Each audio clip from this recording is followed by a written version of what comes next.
Make sure to follow us on Instagram at Whistlethrowers. It's a great way to interact with our show. Our DMs are always open for questions, topic discussions, and more.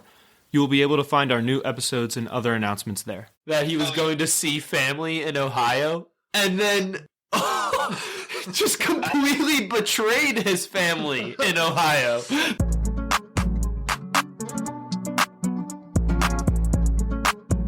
Thanks for tuning back to the Whistlethrowers podcast. This is Jack Mubarak. Aiden Chipsinski. Jack Slaymaker.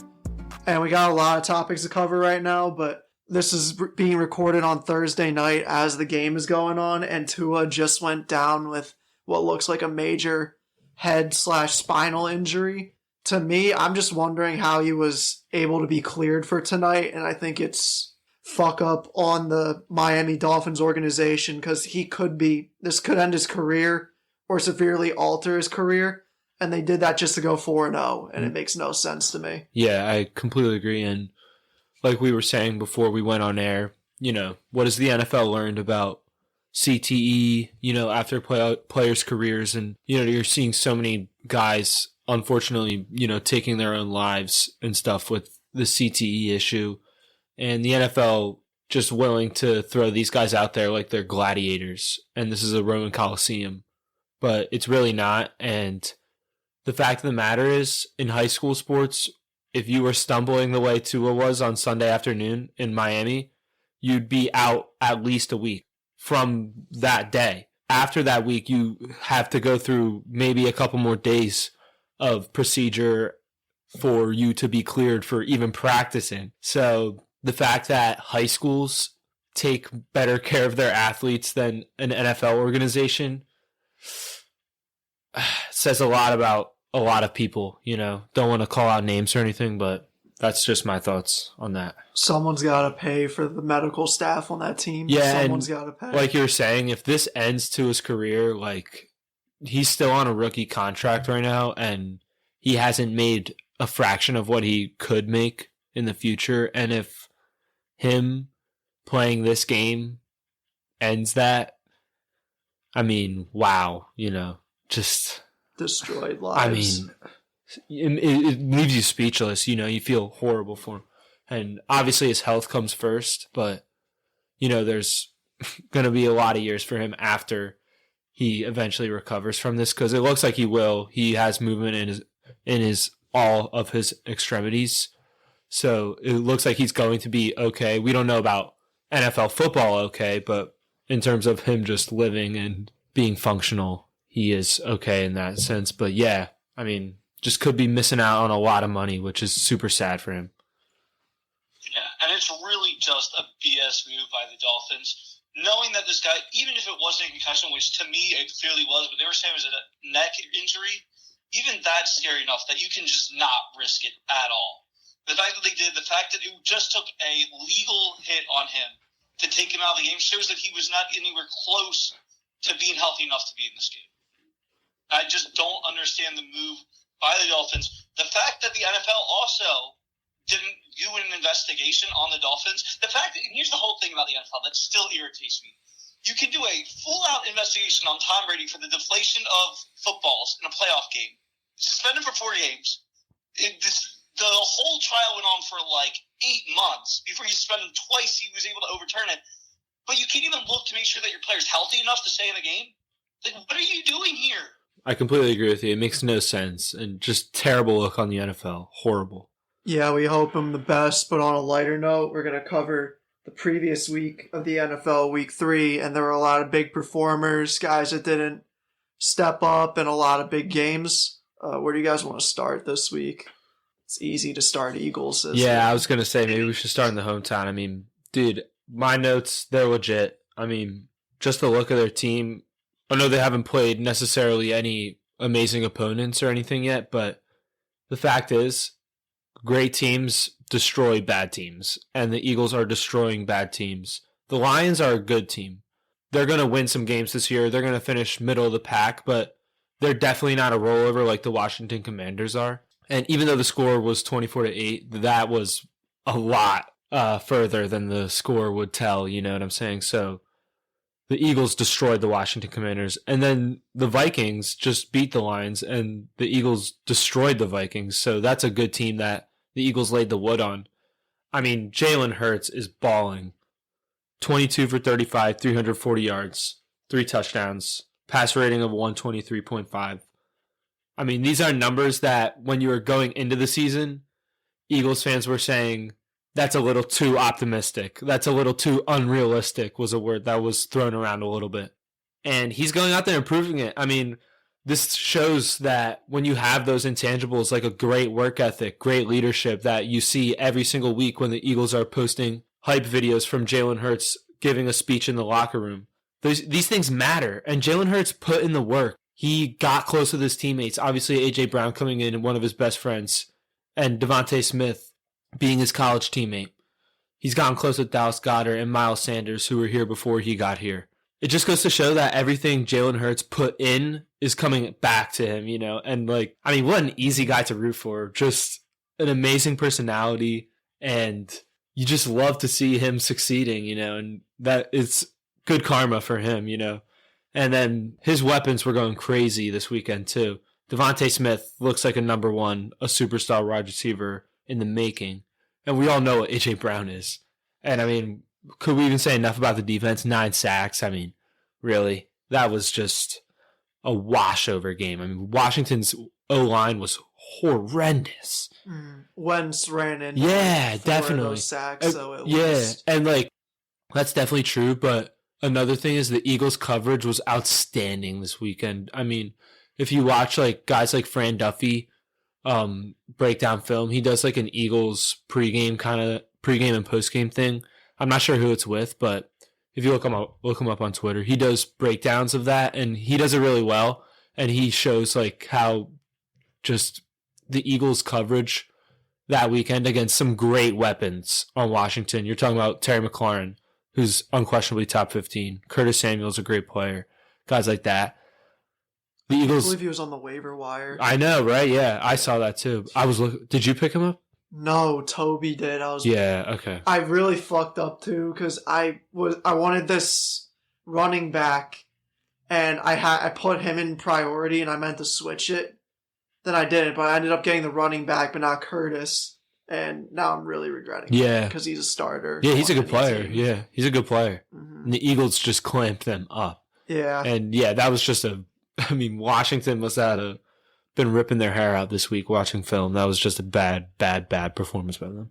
Yeah, I think Carson is solid. Like, I'm not ready to, like, really, like, throw him under the bus, but, like, he kind of showed, like, what everyone who dislikes his play style would say about him in week 3, because he played terrible. There was no way around it, and it was all mental in my mind. Yeah, the thing with Wentz is I think he's cooked. I mean, we'll see if he wants to be a backup, but he may just finish out this contract and just walk away, because that's what Sam Bradford did, because Bradford didn't really want to be a backup anywhere.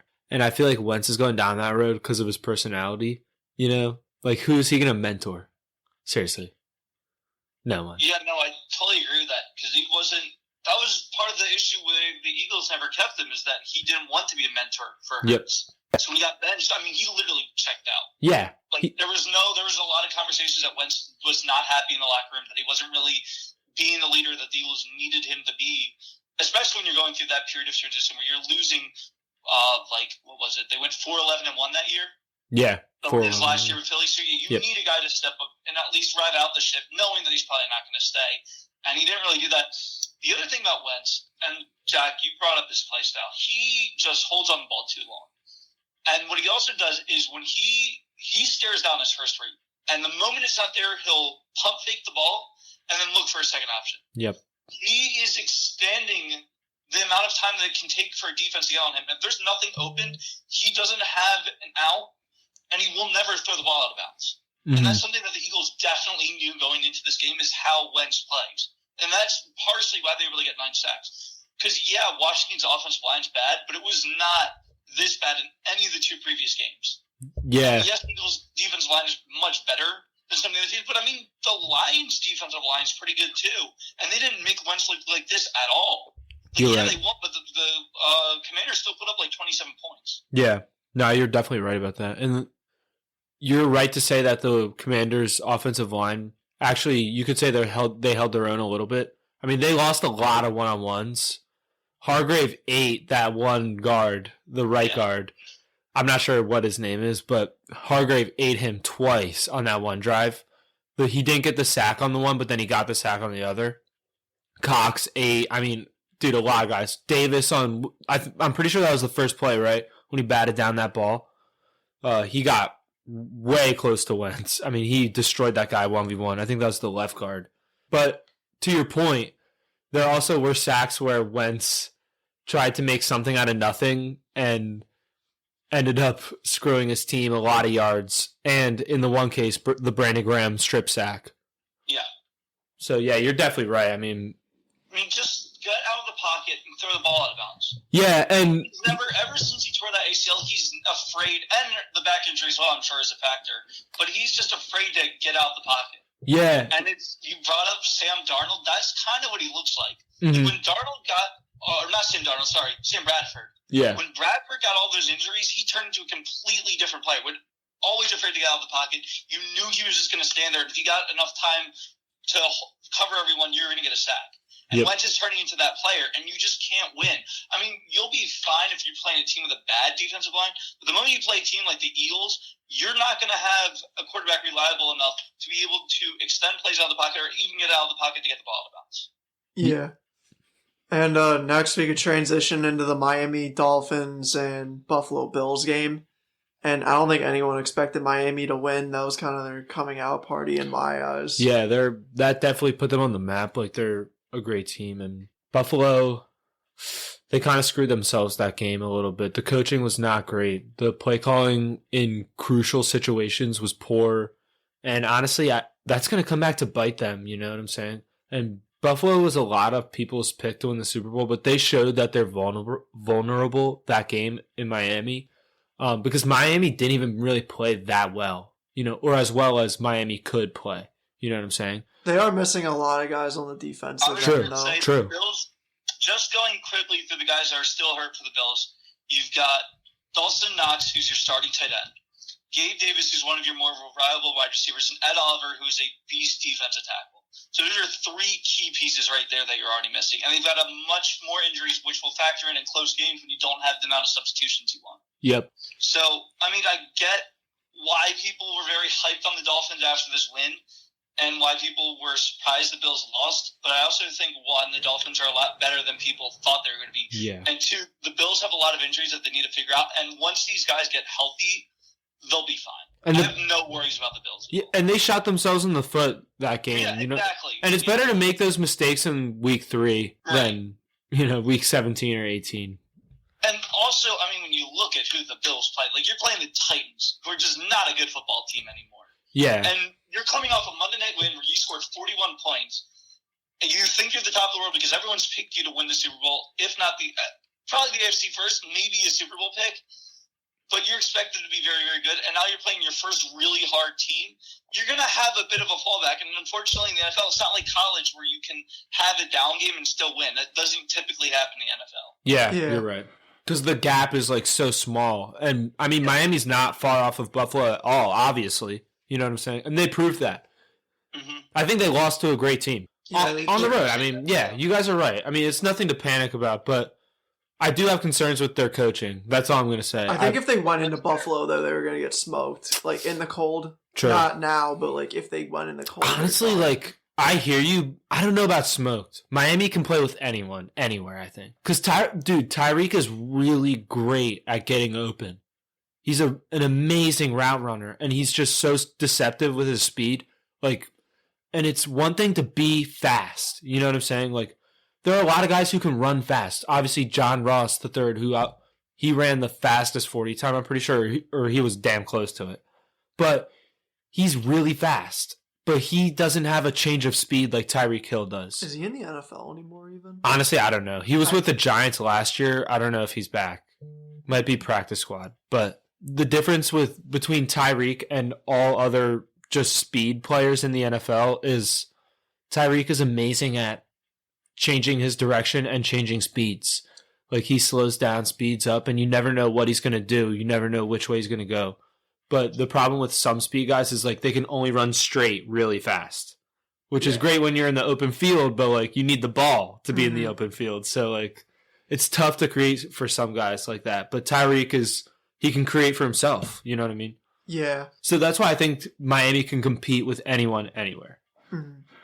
The biggest shock for me for this week was the Colts beating the Chiefs, probably. Patrick Mahomes had that late pick, and it just sealed the deal. Same boat as Buffalo, honestly. Yeah. They just shot themselves in the foot, and it's like, again, better to make those mistakes in week 3, and you just have to learn from them. And I mean, it's Andy Reid and Patrick Mahomes. I mean, let's be real, we're not worried. Yeah. Yeah. I was having this conversation with someone at the gym, and he asked me like who I thought was like the worst team in the AFC South. Is that division? Yeah. And I honestly thought in that moment it was the Colts. Like, I think they're 3 or 4. I would put Tennessee over them slightly, just considering how they played last week. But it's crazy to think that Jacksonville is probably going to host a playoff game. Yeah. Because I don't know who would do it. Yeah, they're going to win that division. Yeah. They're going to. Yeah. You're also forgetting one other AFC team, and this is probably the worst team in football. Houston Texans. Yeah. By far. Looked terrible in Chicago. They're 0-1. They lost to the Bears. And again, Justin Fields, for whatever reason, the Bears are just deciding that he is not going to be quarterback that throws the football. Yeah, I have no idea what's happening. Last week, and they still haven't fixed anything. Justin Fields, 8 of 17, 106 yards, 2 interceptions. The only reason he won is because Herbert stepped up when Montgomery got hurt and put up 157 rushing yards and 2 touchdowns. Right. That's the only reason the Bears won this game. And if the Texans are even a semi-competent football team, they would have won. And I credit Lovie Smith for making David Mills a quarterback who can compete in the NFL.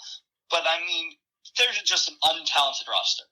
Yeah. Like, that is the unfortunate state that the Houston Texans are in. Like, they were never going to be a competitive football team this year.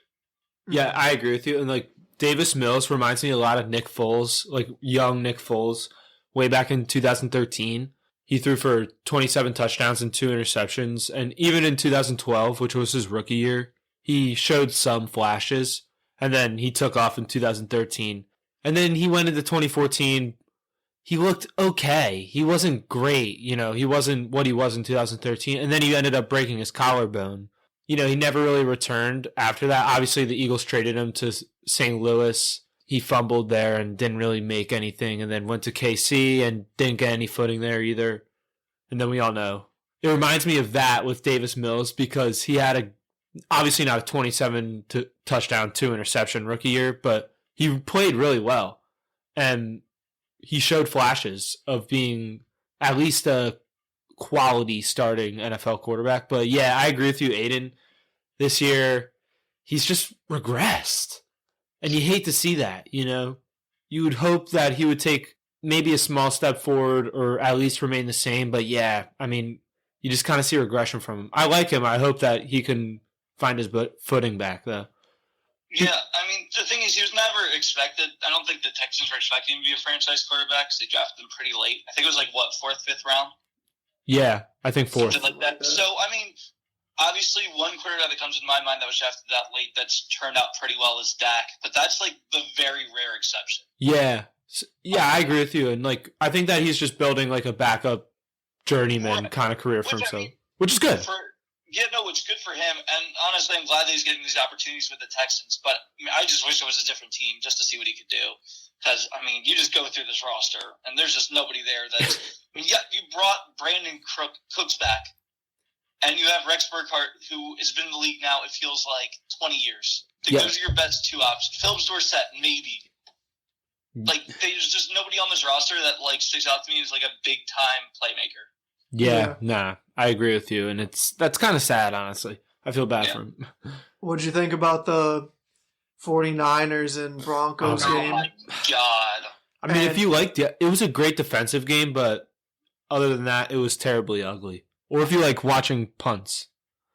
Yeah, I got a question for you guys, though. If Jimmy G continues to play this way with the 49ers, do you think that the 49ers would be a more disappointing team than the Broncos have been this year? I think so. I think that they are turning out to be the most disappointing. And the thing is about the Broncos, I feel like they have time to ride the ship because you have a great quarterback. Well, you have Nathaniel Hackett. Even with Hackett, I think that they showed signs of life at the end of the game that gave me hope.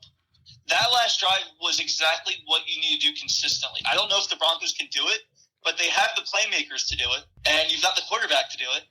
So it really just comes down to figuring out how to run a competent offense. But they're still 2-1 because how good their defense is. The difference with the 49ers is they have a great defense and a not great quarterback. And as great as a coach as Kyle Shanahan is, he cannot cover for Jimmy G consecutively, as you saw, because not only did Jimmy G step out of the back of the end zone, which was just that play. Because people are saying, like, oh, it was such a great play because he saved the pick six. Just think about that. He made a boneheaded play that covered for an even more boneheaded play. Oh, my God. I can. The fact you can even rationalize that just makes no sense to me. I know, yeah. The fact that people defended that was crazy. But then, the worst play to me, this was the worst one, was on that last drive. Forget if it was third or fourth down when he threw the pick. Because he threw it into double coverage, and it got picked off by someone that wasn't covering him. So basically, you almost threw that pass in a triple coverage and thought it would win. And here's the part about Jimmy G that nobody wants to talk about because he has had a lot of success winning games, even though he's done very little to actually win them. He is the most unclutched quarterback in the NFL, in my opinion. Because when you see the last two games he's played in the NFC Championship, where, yes, you can give him an excuse that the 49ers should have won, that I forget the player's name, who dropped the pass that would have sent them to the Super Bowl. But Jimmy G got another opportunity, and that pass that he threw to end the game, where he's literally throwing the ball like behind his head. And I get he's getting sacked and the game's like pretty much over, but still, like, it just looked terrible. And then to throw this, like, he just has no awareness. And in big time moments, and you saw in the Super Bowl too, when they lost to the Chiefs. Two of those passes he easily had for touchdowns and completely overthrew his wide receivers. Yep. Like, I don't know how people keep defending him. Yeah, I really don't. They had that Super Bowl in their hands, too. They did. They were winning 21-10. All you had to do was score one more touchdown, the game's out of reach. Yeah. So I don't know. So to answer your question, yes, the Broncos, I feel like, can have more success than the 49ers. And I think that if the 49ers want to win, I don't know if Trey Lance is the answer. We didn't see enough of him, and what we did see wasn't great. Yeah. But we know what Jimmy G is, and he's not the quarterback that the 49ers thought he was when they paid him that huge contract, and he's not the quarterback that 49ers fans want him to be. Yep. And the sad thing is, just what you said, you know, the 49ers paid him that contract, and they brought him in from New England to be this guy that they wanted because he shined in New England for, 4 games when Brady was suspended or hurt? I forget which. But Brady was suspended 4 games. He played in 3 and got hurt. Right. He played 2 and got hurt, and then Jacoby Brissett filled in the last game. Okay. That's right. And Garoppolo looked pretty good in those 2 games, and obviously that's why he and, like you said, Brissett both ended up going elsewhere. Brissett went to Indianapolis to test it out, and then that was post Andrew Luck, Jacoby Brissett. And then, is it fair to say that you'd rather, in my opinion, I would rather have Jacoby Brissett as my quarterback than Garoppolo? I don't think that's crazy at all. I kind of would agree with that. Playing well. Yeah, and honestly, I would take Bridgewater over Garoppolo too. I would take a healthy. See, the issue with Bridgewater is the same thing that happened to Bradford, same thing that happened to Wentz. Once he got hurt, he just wasn't the same. And it's nothing against him. I don't think he could do. He's like a very solid backup. If I was an NFL franchise, I'd be happy to have him as backup. But I'd much rather have Brissett just because Brissett is still more athletic than Bridgewater is. And I just feel like that if you have Bridgewater out there, he's not going to be willing to make the same plays that Brissett is. I have something. That's my only concern. I have something here too. A little proposal. If you're Howie Roseman, do you get on the phone with San Fran and see if they're interested in Gardner Minshew? I would, just for like Gardner's sake. I was gonna say that. He's not gonna get any playing time with Hurts. I know, yeah, but it's like, dude, the way Hurts plays, I don't think you can give away your backup that's like that good. Because it is obviously a huge risk with the way Hurts plays that he's going to get injured. Maybe swap backups. Maybe trade Jimmy to us. Nah, I don't know. I don't want that. I don't want it. Yeah, no, and here's the other issue with the Eagles roster is you have Minshew for this year, and then he's a free agent. He's definitely not going to resign, so I definitely understand trading him, but I don't think you trade him for another quarterback. Because I think if Hurts gets hurt, either way, I think the team won't be as good as they were. I mean, maybe you have like a Nick Foles situation, but I kind of doubt that will happen a second time. But I also think maybe you keep Minshew this year and then let him walk in free agency. Because as good as Minshew is, what are you really going to get for him? Yeah, like, right. Trades in the NFL are never what the player's actual value is. And we traded him for a 6th. Right. So, I don't, maybe a 5th? Yeah. Maybe. Highest, like, 3rd if it's a super desperate team. Yeah. So, I mean, maybe, I would say if you're looking at a super desperate team, because I don't think the 49ers are going to be willing to do it, just because you know you have Trey Lance next year. Right. And you want to give him that chance. Because you traded so much for that pick that you have to give him a fair chance. I think he would beat him out. Like, if he went there, I think Gardner Minshew would thrive, and I think he would land that starting job. And I don't disagree with that, but I think for the 49ers' sake, it would be a mistake to trade for him. Yeah. It's really looking like the wrong decision, them going for Trey Lance. I mean, he's a great player. He's a lot of time still. It's just like, you can't have someone like Jimmy G, like, back him up, like, knowing what he did. Yeah. And you know Jimmy G's not... I don't think Jimmy G is cool with backing up Trey Lance. No, not at all. I think he just, like, gave in because they couldn't find a trade partner for him, and he was just like, all right, whatever. Did you see what he said after one of the plays? Your plays are trash or whatever. Like, dude, really? That's such an easy cop-out for a player. You know what I'm saying? And I know he's just talking to his coach, but, like, dude, really? And then he's smiling after the game as he's shaking the hands and stuff. No, like, that was bad. And that tells me you don't care. That just tells me he doesn't care. Here's the other thing about Garoppolo. Doesn't that say something about him if the 31 other teams didn't want to trade for him? Right. I completely agree with that. What that tells me is that there's no team that thinks that he can be a quarterback that you even want as a backup, much less a starter. Yeah. So, like... Cleveland and Carolina would have been all over that if Jimmy G had talent. There's 3 teams right now that kind of need... Well, now you can include the Dolphins in that. Yeah, I guess. What happens. I'm going to include the Dolphins, but I don't think they're a mess for their own sake for what they did, as we said it in the intro. Yeah. But the teams that desperately need a quarterback, Geno Smith's been playing pretty well in Seattle, but I think that you would be okay getting Garoppolo and seeing between the 3 of those quarterbacks, between Drew Lock, Geno Smith, and Garoppolo, who wins that out? Garoppolo. I would assume so, right? Like, you would think. Yeah, I think Jimmy G would win that. If Garoppolo's that bad that he couldn't beat out Geno Smith, which honestly could be a possibility because Geno Smith's actually been playing pretty well. Yeah, he hasn't played terrible. Like, the whole thing, like, we already talked about this on the podcast, so the 49ers totally made a mistake by keeping Jimmy G. But it's also just like, Jimmy's not that guy. He's just not. Yeah, I mean, he literally just isn't. So the Raiders are 0-3. Do you guys think it's panic time for them? Yeah. I'm not sure about that. I wrote down, I still think the Raiders are going to compete for a playoff start or a playoff spot. However, I do believe that this slow start is going to hold them out because, dude, you're already 3 losses behind the 8 ball here, and there are teams with 1 loss and even 2 loss like the Chargers. You don't know what Herbert's going to be like when he recovers fully from this injury because he did not look good against Jacksonville. So, but I do think that they're going to recover from that. You're behind on them, and look at Denver. Denver's 2-1, and they haven't played well. Yeah. So, like, Denver's going to hit their stride, and they're already 2-1, and you're 0-3 right now. And yeah, you haven't hit your stride. I do believe that Las Vegas is going to hit their stride, but you needed one of those games. You needed one of them. I actually do think that in the AFC North, there's going to be 2 teams that make the playoffs. I agree with that. Yeah, 100%. It's not going to all go to the AFC West No, it won't. Because, like we said, like the Chargers are going to suffer here with Herbert's injury. It looks like he's not really able to play at 100%. We don't know. If Herbert takes a hard hit, it might aggravate something more. He has a higher chance of aggravating something if he was healthy. You know what I'm saying? So, he could be out, and then you have to throw in Chase Daniel.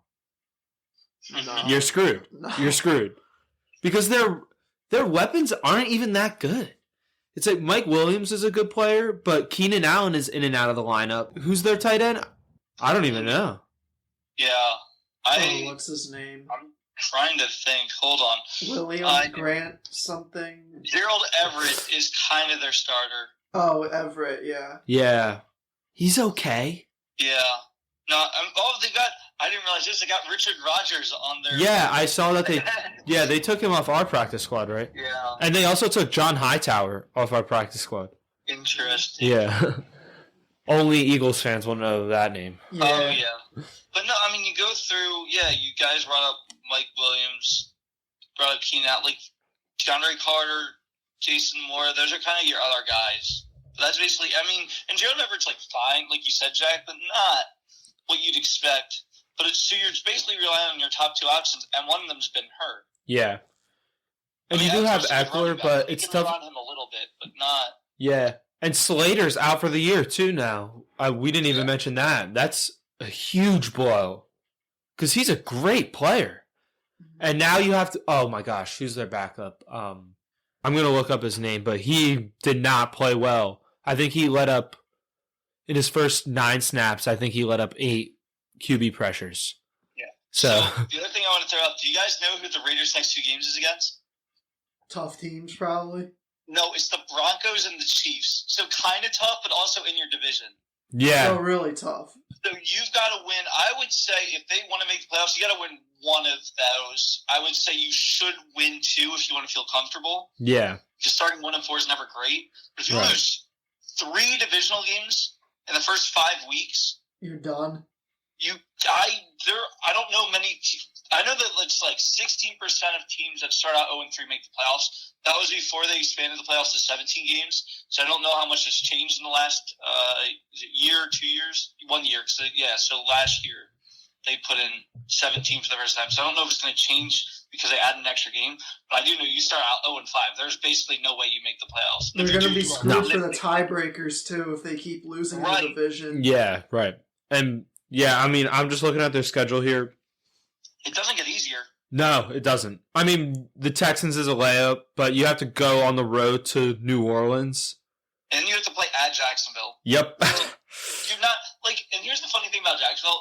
Yeah, it's not like you have a huge home field advantage, but if you're the Raiders, you're traveling from Vegas to Jacksonville. Yeah. Like, that's not an easy road trip to do. Yeah, and we've seen it. Jacksonville's a tough team. Yeah. Jacksonville's going to play the Eagles really tough. They're going to cut. I think it's 7 or 6.5 is the spread. They're going to cover. That's going to be a close game. I do believe the Eagles will win that, but they're going to put up a fight. Yeah. Jacksonville's dude, Devin Lloyd is looking really good right now. And same with Travion Walker, too. Yeah. Do you guys think Lamar's going to win MVP? He's got to keep it up, but, I mean, if he's playing like that, as we come down the stretch, mid-season, he could lock it up, quick. Because I don't, at this point, it's his to lose. Like, Yeah. Hurts is playing really well, but Lamar's been phenomenal. Mm-hmm. yeah, Lamar's been out of his Absolutely mind. phenomenal. Mm-hmm. I'm not ready to count Rodgers out either, just for team success if they keep it up. They've Dude, looked so they shaky, scored though. 14 points. And, Yeah, they it's look not terrible like against their Tampa. defense is bad, but I They mean, you won, scored though. 7 Yeah. against the Mhm. Vikings. You scored That's the 14 important thing. against the Bucs. Like, this is not the Aaron Rodgers that we saw before. And yeah, his weapons are down a lot more, but still, like, he is not. Yeah, I don't want to cut Aaron Rodgers that excuse, so I don't want to cut him the weapons excuse, because you're a Hall of Fame quarterback. So They're just going to keep getting better, like, week in week. I agree with you. I think that he's going to make them better. I agree with that. And, like, dude, I'm like, Better, but they've regressed horribly. yeah. Dude, and again, it was the Bears that they beat. Yeah. Uh-huh. And again, this is someone who has family that lives in Chicago. I really like the Bears. I root for the Bears all the time. They are not a good football team. No. There's no reason they should be 2-1.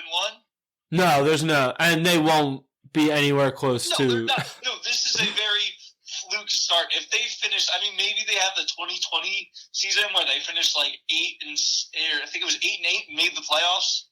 Like maybe you get lucky, but that's crazy. That's pushing your luck there. Yeah, nah, I wouldn't bang on that. I don't know how to feel about the Packers yet, but at this point, Aaron Rodgers is nowhere close to being Miami team. Yeah, considering that the Bills are 2-1, lost to a very tough Miami team, and what Josh Allen did in the first 2 games before that. Yeah, so I agree with that. People are cutting out Allen a little too early. Yeah, nah, I wouldn't count him out. I mean, he played well against Miami, so I won't. But I'm waiting for Rodgers to really start throwing these guys open. You know what I mean? And it looks like he's found something with Romeo Doubs. So maybe that connection can grow a little bit because it looks like he's been slow to get with the other guys. Like he's not doing their really second good round with pick. Watson. Yeah, Watson didn't. I mean, it was like I think Rodgers gave up on him too early because once he dropped that touchdown, he didn't even look his way. Yeah, you know, and I don't think that's right. You got to give him more chances. You know, he has good chemistry with Lazard though. Yeah, and I mean, once you get Tunyon back because he's hurt, right? Yeah. He might be back, actually. Oh, is he back? Yeah. That's big addition for him because Tunyon's a good player. Watkins he's just a solid out, target. though. Yeah. He's on IR. Who? That's not good. Sammy Watkins. Oh, he's out? IR, yeah. Oh, damn. When did he get hurt? Against Tampa? Yeah. I didn't see that. I missed that. Yeah. That's a shame. What did he do? Yeah. I don't know how he's been playing. That's like an established receiver. So. Yeah, right. No, I agree. Yeah, I don't even think he starts in that rotation. No, I don't think he does because Lazard, now Dobbs is up there. And then they were starting. Cobb. Yeah, Cobb. Yeah, he doesn't Cobb start. is a good player, too. Yeah. Cobb is a nice player. Mm-hmm. All right, we'll transition into fantasy since we're talking about player performance. A couple of guys that stood out to me. Obviously, we said Curtis Samuel's a waiver wire steal of the year already, and it's probably going to remain that way. I did not expect the Detroit running backs to be so good. Yeah, Williams. It's funny. I was talking to this guy I work with, and we were both like kind of making fun of this dude because he told me that someone drafted DeAndre Swift like 8th overall. I thought that was crazy preseason, and still it's kind of crazy because think about it. If you're like drafting 8th and you snake to like 13, he's still going to be there. Mm-hmm. But he's getting first round value out of him. So to me, that's like a third eye prediction. But yeah, right. Yeah, well, here's the issue about the way the Lions are running their system is that, yes, Swift is getting a lot of carries and a lot of yards, but Jamal Williams right now has got more touchdowns, more carries of 10-plus, or he's one less carry of 10-plus yards, but he also has he just has more touchdowns, basically, and a bit more attempts.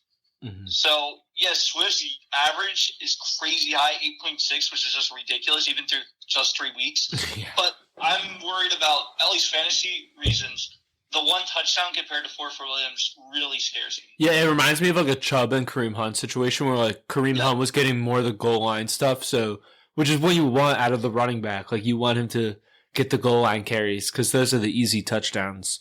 Yeah. Do you know who has Williams in our league? I'm not sure. I took him in my other league, but I don't know. Fantasy MVP at this point, Lamar Jackson. Oh, yeah. As well yeah, I mean... NFL MVP. Yeah. In both of my leagues, I have 2 teams. My one quarterback is Jalen Hurts, and my other quarterback is Lamar Jackson. I mean, I took the 2 best QBs. Wow. Yeah, I got really lucky with that. I mean, in a way. I just believed in Hurts. I'm so pissed. Like, I don't know. You guys probably don't remember, but it was one of the picks I took all the way down to, like, when the clock hit 0 at, like, 0-0-1. I was pressing for a quarterback, and I was in between Joe Burrow, Matt Stafford, and someone else. It was, like, Derek Carr or something like that. Mm-hmm. And clock hit 0. I was just thinking of last year, so I took Stafford. And I let Herbert, the 8th-ranked quarterback, just slip out of my arms. And I'm stuck with an injured Stafford Wentz. Oh, no. You have Wentz? Wow. I mean, I think he'll have better games than the Eagles. He'll have better games. No, this was a bad game for Wentz. Yeah, he'll have better weeks. Played well, but also his interception rate. When I talked about this in an earlier episode, but the 7 touchdowns, 3 interceptions this early on isn't good, considering that his majority of the time he throws like 27 touchdowns, 7 interceptions, except for 2020, which he threw like 16 touchdowns, 14 interceptions, which is not him. Yeah. But he's looking more like that. And I think that's just the way Washington's offense is set up, is for him to throw more interceptions than he usually does. Maybe he'll settle down, I don't know. But I don't feel good for that reason. He's definitely going to throw over 10 this year, though, which is kind of out of character for him. Yeah. Yeah, some Amon-Ra St. Brown is... Oh, my...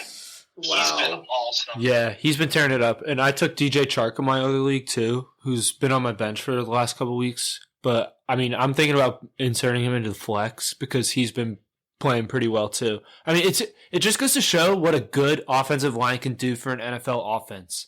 Like, even Jared Goff can stand back there and throw darts to... Yeah.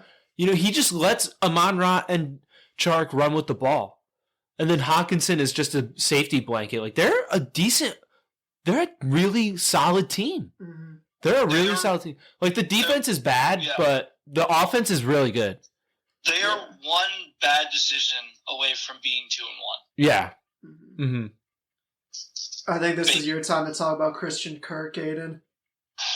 Man, so, not even for fantasy purposes, but when he was given that contract by Jacksonville, everyone thought it was bad because he was not the number 1 guy in Arizona. No one thought he'd be the number 1 guy in Jacksonville. And not only he's been the number 1 guy in Jacksonville, but for fantasy league, he's like 6, I think, overall in fantasy right now. Which is just crazy. Yeah. When you see they never got that production value playing with Kyler Murray, who, Trevor Lawrence is a very young quarterback. We didn't necessarily know what he was, but when you looked at it, most people going into the season were taking Kyler 100% over Trevor Lawrence. Mm-hmm. And Trevor Lawrence has become a very, very good quarterback under Doug Peterson. Yep. And Christian Kirk has really gotten great opportunities because of that. Yeah, and it just goes to show what a good system and coaching staff can do for a young quarterback like Lawrence, because obviously last year he had a horrible coach and a horrible coaching staff that did not progress him at all, didn't prepare him well for the NFL. I mean, college coaches just can't coach in the NFL. I think that was the last straw, because Urban Meyer was the cream of the crop of college, That's as close to Nick Saban as you can possibly get. So the fact that he failed in the NFL, I think that we can close the door on college coaches coming to the NFL. I think that's out of the question. Yeah. And Doug Peterson, I mean, we obviously know what he can do for a quarterback. I mean, he just blossoms these guys. What he did with Carson Wentz in 2016 and 2017 was great. But what goes under the blanket a little bit is what he did for Jalen Hurts in 2020. Those 4 games that Jalen Hurts played, the offense was completely different than what it was in those past weeks. When you think about it, it was the same weapons, the same offensive line, and the same defense. The team just looked really better. It looked way better than it did. I think that's a lot of credit to Doug Peterson. Even though they went 1-3 in those games, I think that's a huge credit to Doug Peterson, at least in terms of how much the offense changed. So I'm not surprised at all that Trevor Lawrence is blossoming right now and that these receivers are coming into their own. Like, Christian Kirk isn't an Alshon Jeffrey, but in terms of the situation of Jacksonville and Philadelphia 2017, you can kind of compare it. Not saying that Jacksonville is going to win the Super Bowl, but in terms of that, Alshon Jeffrey had a peak year that year with Carson Wentz and Doug Peterson in 2017. So I think that's what you're seeing with Christian Kirk right here in 2022, Doug Peterson and Trevor Lawrence. I mean, wow, he looks really good. I'm excited for him because I really wanted him to be good. And I was kind of disappointed last year because he looked bad. I mean, he just didn't really show much last year. And then this year, he's just completely turned the page. Like, completely. He looks really, really, really good. This is really off topic, by the way, but I'm not really someone to, have regrets. But I do regret one thing with this podcast. we did not start it last year because I would have killed to cover the whole Urban Meyer. Oh my god. Yeah. I would have gone, it would have been like 40 minutes just to that was the most embarrassing NFL stint or in all of sports. Oh my gosh. That was terrible. That was the cringiest moment I think ever. And it was like, what made it so bad was that he told the team that he was going to see family in Ohio. And then just completely betrayed his family in Ohio. The complete opposite. Yeah, I need a couple things. I need a 30 for 30 episode on what happened. I need a full book on what happened with Urban Meyer in Jacksonville. And maybe like a podcast. Like, I don't know. I just want as much material on what happened, because like, yes, that was the biggest thing that was talked about, but considering that also the kicker said that he was kicked by Urban Meyer, the fact that people were laughing at Urban Meyer's speeches in like the video room in the locker room, yeah, there was so much going on that we have not heard about yet that I'm convinced like happened that I need to know about this. Yeah, like, how you can be the top college coach, win a national championship, and then go to the NFL. Like, yes, there's been bad NFL stints by college coaches. Pete Carroll was a great example with the Patriots before he went to USC and then went to Seattle and had success. You see, like, a lot of other – there's been more examples of that, but that was, like, the most obvious one. But this was just brutally bad. Yeah, and, like, the craziest thing is – Urban Meyer is followed by controversy everywhere he goes, you know? Yeah. So that 30-30 you're talking about, Aiden, just make that 30 for 30 the entire career of Urban Meyer, because what he did in Florida. I mean, think about that Florida team.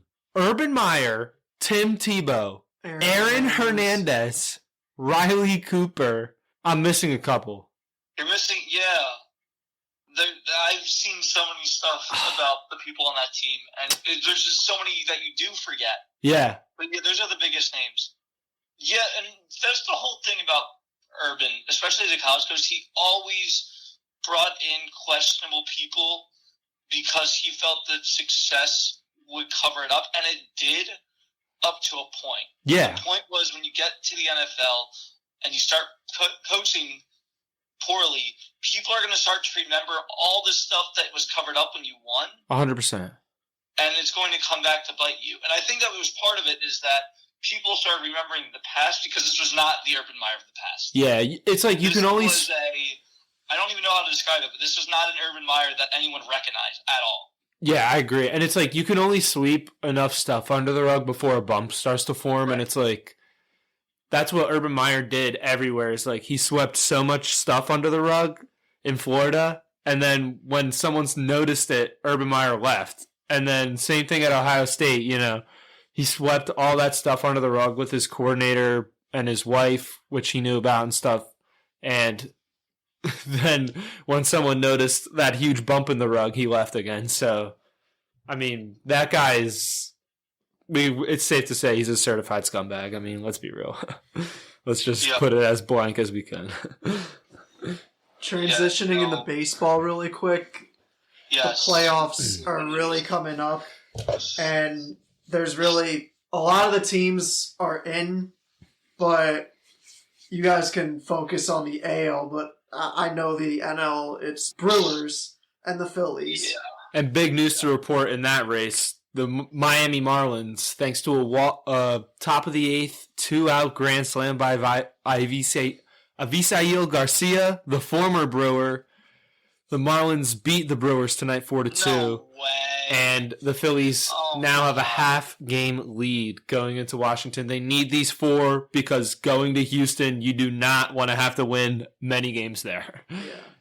You don't want to have to go to Houston to win 2 out of 3. Let's just say that. You don't want to have to do that. I think they're really just going to get in the playoffs because of shit like this. Like, they're just going to get lucky. No, I completely agree. The Phillies do not belong in the playoffs. No. They straight up do not. The Brewers are a better team. Yeah, and no, they're not. And that's the most frustrating part, is that the Brewers could have easily gotten this playoff shot. Yeah. If they'd done any, literally. Yeah, if the Brewers were competent, they would have destroyed this. Trade their best bullpen pitcher. Yeah. No, Aiden's completely right. If the Brewers were an average September team, they would be in right now. I mean, we were horrible, and they were horrible too. What did they lose? 2 out of 3 at home to the Reds? I'm pretty sure it was that. Yeah, and when we lost, we lost 2 out of 4 to the Braves. We split 4 with the Braves. We split the Braves and they got swept by the Cubs. Yeah, that's embarrassing. That's embarrassing. Dude, we'll talk about this performance in Chicago right now for the Philadelphia Phillies. Horrible.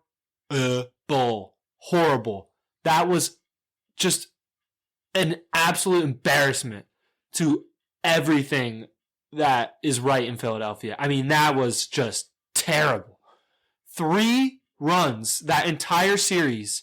They left 25 runners on base in 3 games. 25!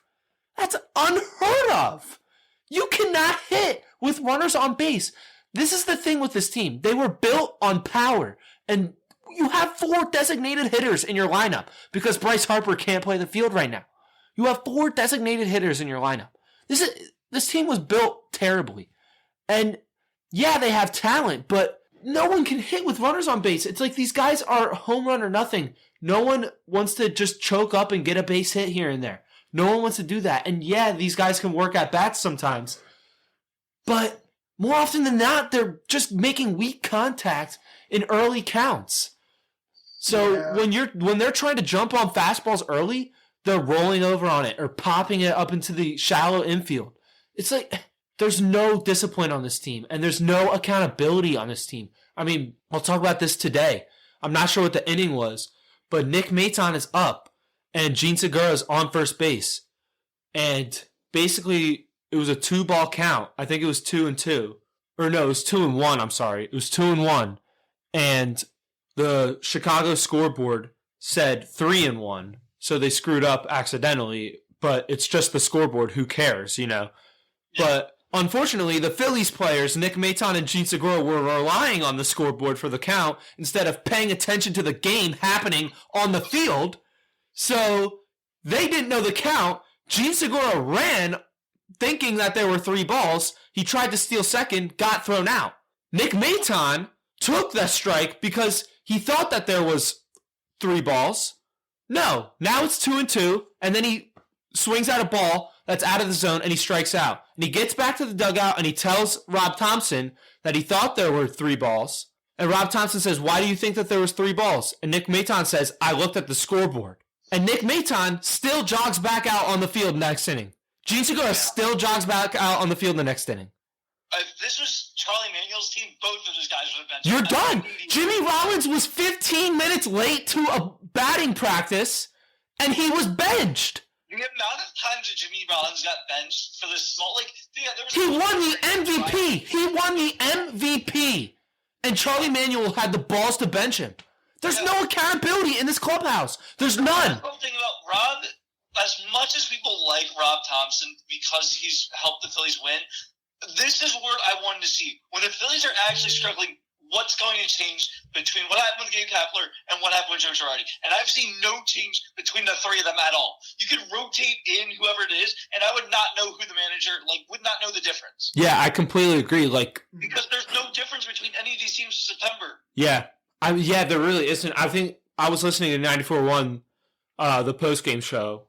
I'm pretty sure that they went through the last 5 Septembers, what their records were. This September, we're 10-14, and for all of them, it was terrible. There were some really bad ones. I think 2018 September, they were 8-20. Yeah, no, and that was a team that they could have made it. They finished only a couple games under 500 there, too. Yeah, and they were close to that second wild card. Yeah. I don't know how this keeps happening. Yeah, you can say there's a September curse, but in reality, there's no, yes, there's stuff that happens that's unfortunate. Yeah. Yes, the Cubs didn't get to the World Series for 60 years and didn't win one in 108. And yes, you could say because of the Billy Goat. And yes, you could say it's because Steve Bartman interfered with the ball. But at a certain point, for the same thing with the Phillies. Like, you could say, oh, we didn't win for 100-some years, but there was no really curse with that. And then there was the Billy Penn curse where every building was taller than City Hall, which had Billy Penn on it. So then apparently it's worse than Like, I get that there's curses in baseball. I get that there's lore. But at a certain point, like, you just have to say, okay, we're shutting out the noise. There's no such thing as a curse. We just need to play better baseball in a certain level. Yeah, I completely agree with you. And here's the reality of the situation, too. The Phillies have a higher than 50% chance to make the playoffs. Yet the fan base has no type of excitement or intrigue into this playoff race. You know what I mean? Because they know even if the Phillies make the playoffs, they don't deserve it. And they're not a good team. They're just, well, no, they are a good team, but they're not of the caliber of the 5 teams above them. Yeah. They're not even, it feels like they're not close. It feels like they're not even close to those teams. Yeah, and you actually did make a really good point. Like, I was looking, like you said, we have like 4 designated hitters. Like, there is not a lot of like room to throw guys in the field because Castellanos is not a good fielder at all. Like, when his bat isn't working, he's kind of useless because Vierling is way more useful in like most games than he is. Mm-hmm. You got Schwarber, who's not a good fielder. Yeah. Reese, who's not a good fielder. Let me butt in here real quick. Here's the thing, Jack. Remember in April and May when I was telling you guys in our one group chat, stop messing around with Alec Boehm and Reese Hoskins. Get them out of here and get people who can play the field. Because here's the thing. The Phillies would have been fine with Schwarber and Castellanos in the corners. Like, yeah, it's bad, but they would have been fine. You know what I mean? Like, it would have been okay. And then you could have platooned Vierling in there and stuff. And obviously now they have Marsh. You could have platooned these guys in some days to give Schwarber and Castellanos the DH mix. And you would have been okay. But you're not okay with 2 corner infielders who they can't play. They can't play major league defense. They can't. And their bats are not good enough to make up for that. Their bats are not good enough. They flat out are not. Alec Boehm is a decent hitter at best. To me, he's average. Maybe below. I'd lean more below average than above average for Alec Boehm. He doesn't impress me. Yeah. Reese Hoskins, you know where I stand on him. Mm-hmm. Horrible. I mean, the bat is below average. I think he had a decent bat here. No, I completely disagree. I think that he beat up on bad teams and bad pitching, and his numbers look good. But I think that when it comes down to the games that matter, winning baseball, he can't do it. He just can't. You need to move on. You need to cut the ties with it. The worst part is there's like 3 like good gloves on the team. There's Gene, there's Ranger, who I really like saw today. Like, his damage control in the first inning. I know, right? Dude, he's like, he has the composure, and it's like, he can just work himself out of that stuff. And JT, but he's not like having a great year. Really. I don't like JT, honestly. He's a top 2 catcher, though. Like, still. I just don't think I think he's a loser. That's just me. I think that, like, in terms of, like, playing winning baseball, like, I don't think that he's not that guy that you're going to hope to step up and win you a game. Yeah, no, that's pretty much it. But the Phillies don't, and that's the whole thing with the Phillies, though. I don't feel like they have that guy. Yeah, I don't even know if Harper's that. Bryce to be that guy. And this isn't, like, to hate on Bryce Harper at all, because he's been hurt this year. No, I completely agree with what you're about to say. I completely agree. But, yeah, because he's not the type of guy that's going to motivate you to win. He's just going to do his own thing. Yeah. Which is really fine, because most of the time he's great. I mean, he was the MVP last year. Yeah. But if you're expecting someone to step up in the clubhouse and tell you how to win, like the Phillies had, in 2008, the Phillies had a lot of those guys. They had Jimmy Rollins, they had Chase Utley, Ryan Howard to a smaller extent, Cole Hamels even as a rookie, and then you had Jamie Moyer, who's like, I don't know, close to 50 at that point. Even though Jamie's not a rah-rah type guy, at least you have that experience. I just don't feel like the Phillies have that experience. Maybe Wheeler, like a little bit, just because he pitched with the Mets in the World Series. But besides that, like, you just don't have, like, Kyle Schwarber, I guess, is the closest thing to being that guy. But even when he went on Chicago, he wasn't the main leader. Like, it was a lot of other guys that stepped up. So I just don't feel like the Phillies have that type of leader that you need in the clubhouse. Yeah, I agree with you. Like, when Harper was in Washington, the leader of that was Zimmerman. You know what I mean? And it showed when, in 2019, they won the World Series. You know, they had a lot of veteran leadership outside of Harper. So like I think Washington still would have won that year with Harper. Yeah, the veteran leadership really did not come from Harper. You're right. Yeah, I also want to touch on my second favorite baseball team that really let me down this year, the Chicago White Sox. So do you either of you guys follow the White Sox at all? Just before I start this?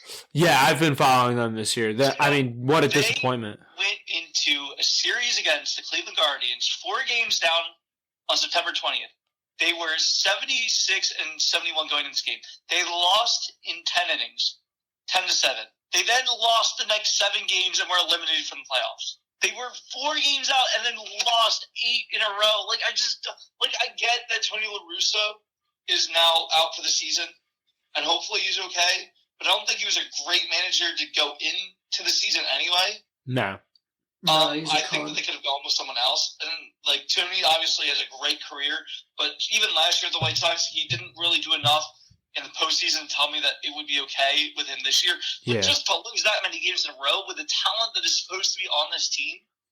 Yeah, it's inexcusable. Because they could have easily won this division. Run away with it. The White Sox basically handed to them by getting swept by them and then getting swept by Detroit afterwards. Yeah, you're right. And same with Minnesota, too. Minnesota's in the same boat with the White Sox. They handed it to the Guardians. The Guardians don't belong in the 3 spot. That's frustrating. The other team that frustrated me, because at this point, as we talked about with the NL standings, they are wide open right now between the Phillies, Brewers, and to a smaller extent the Padres too, because even they don't have that big of a lead. It's only 3 games, which isn't that much. But the AL race is pretty much tied up. Toronto's already clinched the playoff spot. Seattle and Tampa are within a game of each other. They're tied right now for the 2nd and 3rd spot. Okay. Baltimore's 5 games out. I wish Baltimore. I'm kind of torn on Baltimore. Yeah. Had they done a little bit more of the trade deadline, they could have made it to the postseason this year, but I also think that they know they have so many young pieces. Yeah, they weren't willing to. There's no point in trying to get the 6th spot just to lose in the first round. Right. When you can develop these players to be something special, as long as they're actually willing to do that. Yeah, they have a really bright future, so I think they're making the right decision by just waiting, because everyone's going to break out with them. You know what I mean? Yeah, but I do. So right now, I'm interested to see who gets that 2nd and 3rd spot between Seattle and Tampa Bay. Also, huge shout out to Seattle. They're probably, at this point, making the playoffs for the first time since 2001. So, oh no, ending the longest postseason drought in baseball. Which the Phillies better make the playoffs because I do not want that. The other thing about the Mariners is that they signed Luis Castillo to this massive contract, at least massive in proportion to what the Mariners usually pay their guys. So it feels to me, and they finished 89 wins last year, 90 wins last year, something in that range. So they were marginally a few games out of the playoffs. So there's something good happening in Seattle right now. Yeah, honestly, I think they're in the same boat with Baltimore, too. They both have really bright futures, and I think that they could control the AL maybe in 3 to 4 years, Julio Rodriguez is one of my favorite young players in the MLB right now. Yeah. And he just came back from injury today. I love him. I think he's going to be an amazing player. Just this trades that they did, too. Getting Suarez and Winker from the Reds. And even though Winker's been, okay. Yeah, he hasn't, lived out up a lot, to it. At least they did something. This is not something the Mariners usually have done in the past. Yeah, right. Usually what they'll do is they'll trade for minor leaguers, which is what they did trading for Clinic, which hasn't really paid off for them compared to what's been going on with the Mets, who, that trade obviously didn't work. I'm not really buying the Yankees, though. I think the Astros still have their number. For sure. I think the Astros have everyone's number right now. They look like the runaway favorite. Yeah, I've got to ask. There's no way they're cheating again, right? I want to believe that they're doing it clean this time. Because I liked them before that. I enjoyed their team. Everyone did. Yeah, was great. Yeah. I was so disappointed when that came out. So I'm not going to like them again. I'm just never going to like that team. That team is forever stained in my eyes. No matter who plays there, they're just stained. So, but I won't mind it. I won't mind if they make the World Series. I won't mind.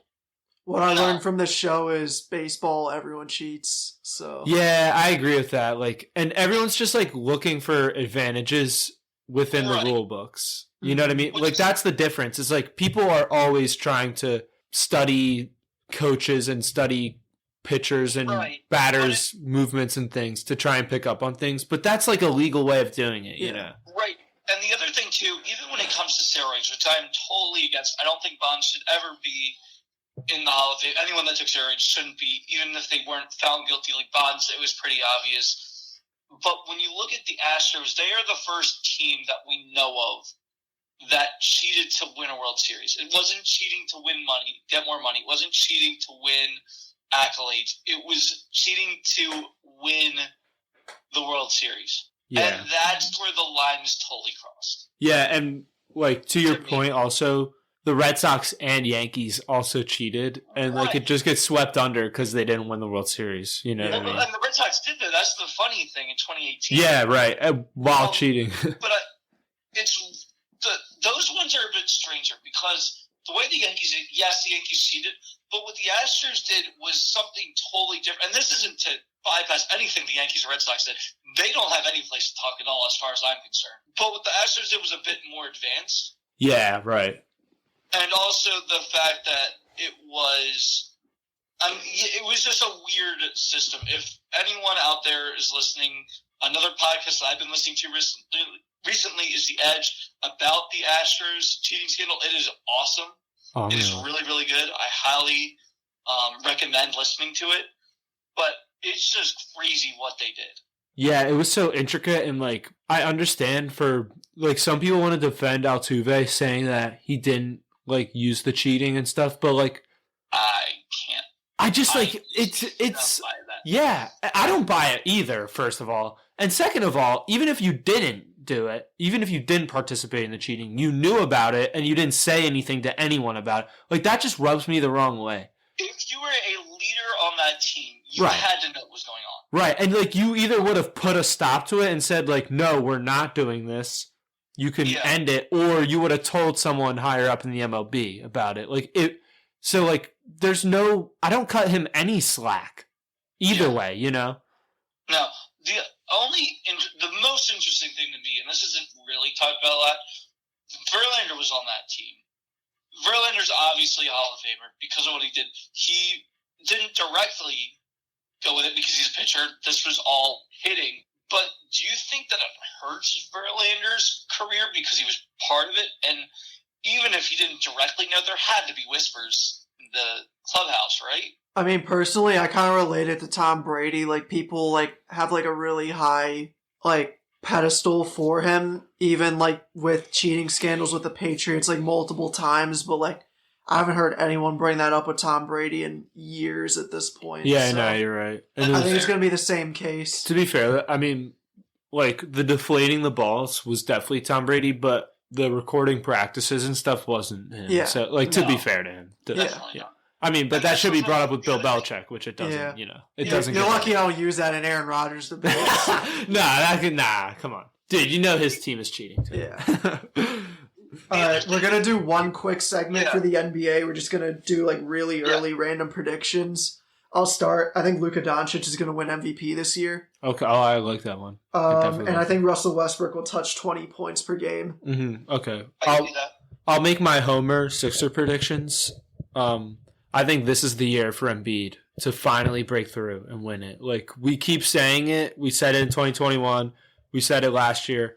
We said this is definitely the year he's going to win it, and he didn't. This is the year, I think. I think this is the year he stays healthy for a full season, dominates every game like he does, and this is the year he runs. I think he's going to run away with the MVP, and I also believe Tyrese Maxey will be most improved player, and I also believe the Philadelphia Sixers will be in the NBA Finals in June. I'll believe it when I see it for all the Sixers. Yeah. No, I listen. Especially I'm not gonna Embiid MVP. Like, I hear, but I have faith, dude. I have faith. I have faith in that. I have faith in Embiid. Yeah, 100%. Yeah, mine is also a little bit. I was exactly a bit more out there than this. I like Memphis if they can stay healthy going to the NBA Finals. Yeah, I don't see the Warriors going back. No, I mean, my biggest concern is still Dallas. Dallas is scary. That was a team that would play in the Western Conference Finals and lose eventually to the champion Warriors. But I really Memphis was hurt a lot of last year. Mm-hmm. And that's something that people kind of forget because of how good they still were. Right, yeah. If they can stay healthy, they have now the postseason experience, deep postseason experience run. I can kind of see it happening. And if you look at not that divisions matter in basketball as much as other sports because it's really conferences, but when you look at the division, who they play the most, you play Houston, you play New Orleans, who might be a bit more improved this year. I think Zion could be most improved player of the year. I could see that, definitely. Yeah. If he can actually stay healthy. But you're playing with New Orleans, San Antonio, Houston, and of course Dallas. So 3 of those teams are not that easy. And I also think that you look at the rest of the West, it's very top heavy. The East and the West have definitely switched. Right. Where I agree with that. more deeper conference is definitely the East, where the power top conference is the West. Yeah. I agree with you. And yeah, honestly, I kind of wanted to go against your Memphis point, but thinking about it, you're actually kind of right. I mean, you have a great leader in Ja Morant. Those guys gravitate to him. You can tell, that team revolves around Ja Morant.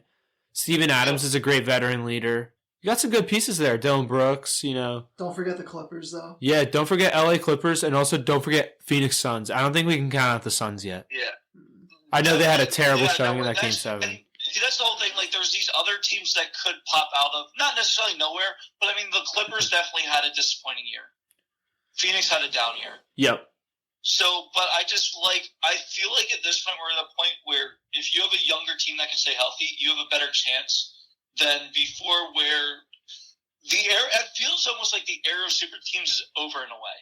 I agree with you, but it's also the era of the superstars, not you need the superstar who can just dominate the game. Oh, no, for sure. I don't think that's ever changed from the NBA since Jordan got there. Yeah, but you are right, where it's not 2 or 3 superstars on a team. Right. Yeah. No, but I feel like Memphis has enough star power that they could eventually make Agreed. it. I think the Clippers could be interesting as long as Kawhi. It's the health. Stay healthy, and that's the whole. I just don't trust them to stay healthy. No, I don't either. They just haven't proven that they can, and it's no. And the one time they played together in the playoffs, it went terribly wrong. Right. And again, Doc Rivers was also their coach, so maybe I'm willing to give them a pass. But still, they did not look like that they were really that comfortable together in clutch situations. So I think this will be a very interesting NBA season for sure. Yeah, you guys are not going to like this next pick I have. Would it be too far out of the realm of possibility for Ben Simmons to win not rookie,